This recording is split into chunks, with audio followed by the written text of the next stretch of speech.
Israel dilaporkan kembali menyerang armada kapal sipil yang membawa bantuan kemanusiaan untuk Gaza di perairan internasional.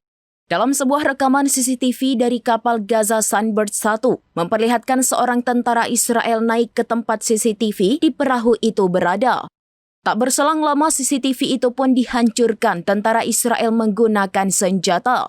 Freedom Flotilla Coalition atau FFC dan Thousand Mile Lanes to Gaza atau TMTG sebagai organisator armada kapal sipil tersebut mengatakan militer Israel menyerang dan secara ilegal mencegat 8 perahu di perairan internasional pada Rabu 8 Oktober 2025.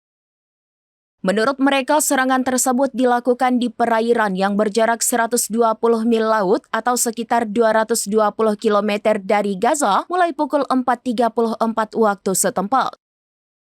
FFC mengatakan para awak perahu-perahu tersebut yang terdiri dari dokter, wartawan, dan pejabat diculik militer Israel.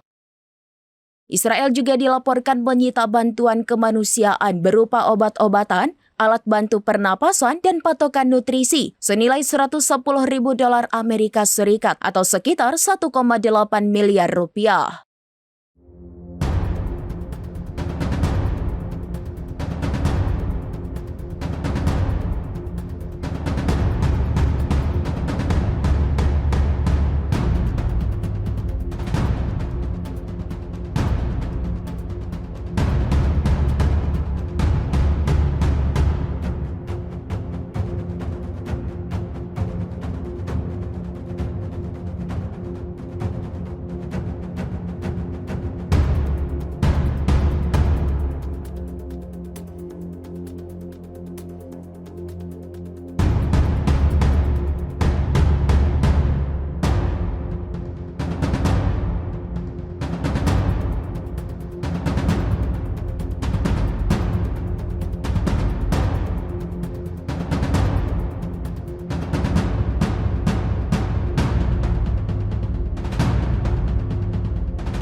Download Tribun X sekarang, menghadirkan lokal menjadi Indonesia.